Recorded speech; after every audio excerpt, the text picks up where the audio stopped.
नहमदुहु व नुसल्ली अला रसूल करीम अम्मा बाद। पश्चिम बांग्ला राज्य ऑल इंडिया मुजद्दिदिया मिशन सर्वधर्म सम्मेलन कमेटी के सदस्य हैं हम मोहम्मद आसिफ।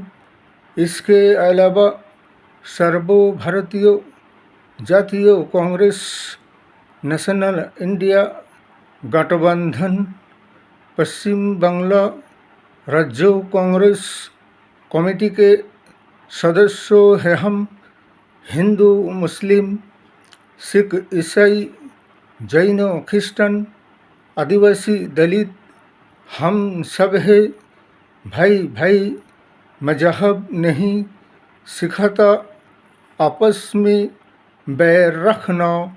हिंद है हम, ये वतन है हमारा।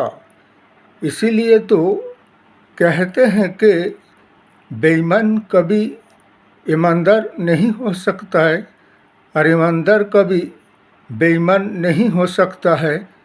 इसलिए कि बेईमानों के साथ ईमानदारों का तालमेल नहीं हो सकता है।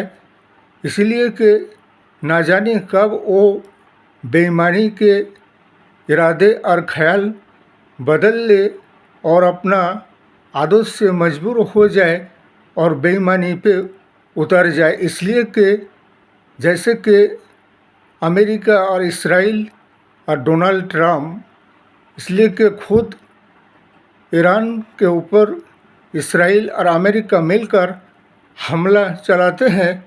उसके बाद जब ईरान की तरफ से जवाबी कार्रवाई होते हैं तो इस कदर घुटने पर आ जाते हैं और फिर सीज़ फायर के लिए गिड़गिड़ाने लगते हैं और फिर सीज़ फायर का प्रस्ताव ईरान के सामने रखते हैं और फिर उसके बाद ये कहने लगता है कि सीज़ फायर की शर्त जो कि फ़िलिस्तीन में हमला नहीं होगा, गजा में हमला नहीं किया जाएगा, लेबनान में हमला नहीं होगा।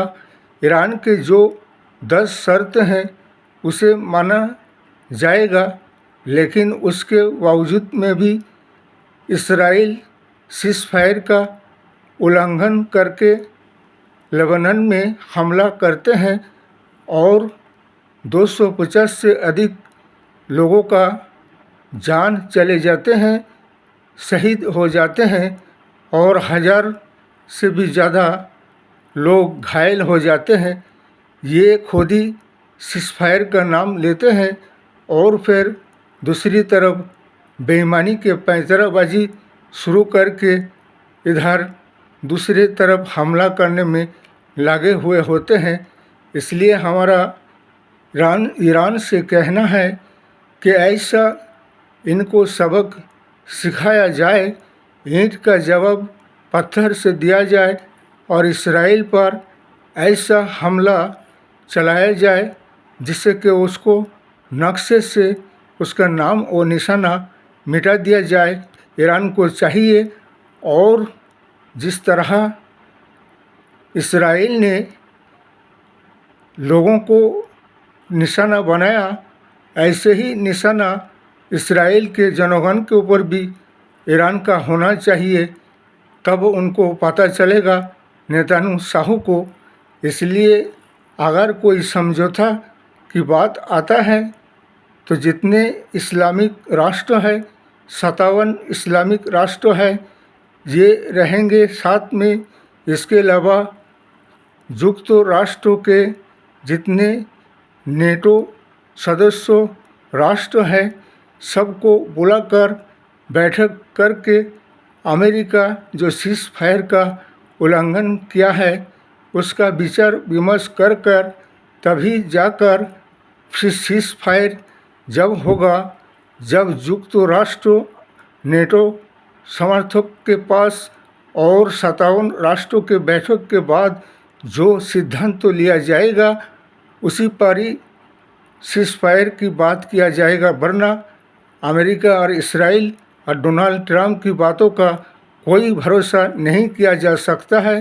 इसलिए कि ना जाने कब किस वक्त वो अपना इरादा ख्याल इसलिए बदल दे, इसलिए कि वो तो खुद पागल हो चुके हैं। ना जाने क्या क्या भूल भाल बकते फिरते रहते हैं, हर वक्त उसकी ख्याल और इरादा बदलते रहते हैं। इसलिए तो अब के डोनाल्ड ट्रंप को पागल खाने में भर्ती करना चाहिए। रही बात हमारे भारतवर्ष की, जैसे कि अभी इलेक्शन और चुनाव के मौका चल रहे हैं, हमारा यही कहना है, हमारे नेशनल इंडिया गठबंधन सर्वो भारतीय जातीय कांग्रेस से भी, जैसे भी जितने भी राज्य में इलेक्शन और चुनाव है और SIR के नाम पर जिस कदर बेईमानी का धंधा और कारोबार बीजेपी गणेश कुमार को देकर चलाया है, इसीलिए जैसे कि पश्चिम बंगाल में 90 लाख के लोगों की वोटर लिस्ट से नाम जो हटाए गए, इसका चुनाव आयोग को उसका डेटा पेश करना पड़ेगा कि इसमें से विदेशी घुसपैठी कितना है, बांग्लादेशी घुसपैठी, इसके अलावा इसमें मृत्यु का संख्या कितना है, इसके अलावा इसमें दो दो नाम से वोट दिया जाता है, दो जगह वोटर लिस्ट में नाम होने के संख्या कितना है, इसके अलावा जिन्होंने अपील किए हैं उनका अभी तक वोटर लिस्ट में नाम नहीं आया है। उससे पहले ही 29 अप्रैल को इलेक्शन और चुनाव का डेट घोषणा कर दिया गया है, इसलिए कि ये सरासर संविधान की हत्या हो रहा है और जनगण को उसकी जनमत अधिकार, उसे उसके वोट देने से उसे रोका जा रहा है। ऐसे काम में लगे हुए हैं, ये किसी भी हथकंडे को अपनाने से नहीं चुकेगा। अब तो 90 लाख लोगों को लेकर चुनाव आयोग का दफ्तर को घेराव करना पड़ेगा, इसलिए कि तुमने हमारे संवैधानिक अधिकार को छीना है, जनगण को उन्हें वोट देने से रोका है। तुम्हें इसका कारण बताना होगा कि ये अधिकार तुम्हें किसने दिया। ना चुनाव आयोग बड़ा है, ना प्रधानमंत्री बड़ा है, ना राष्ट्रपति बड़ा है, बल्कि सबसे बढ़कर है तो संविधान है। लेकिन अगर तुम संविधान की हत्या करोगे तो तुम्हें ना विरोधी पक्ष दल छोड़ेगा और ना ही जनगण छोड़ेगा, इसलिए कि तुम वैसे काम कर रहे हो गणेश कुमार। अब तो तुम्हें जनगण तुम्हारे ऑफिस से तुम्हें खींचकर लाकर तुम्हें मारने का है, अब तुम मार खाने का काम कर रहे हो गणेश कुमार। इसलिए होशियार सारे विरोधी पक्ष और सारे हमारे विपक्ष दल को चाहिए कि एकजुट होकर जिनकी वोटर लिस्ट से नाम हटाया गया उनको भी वोट देने का अधिकार है।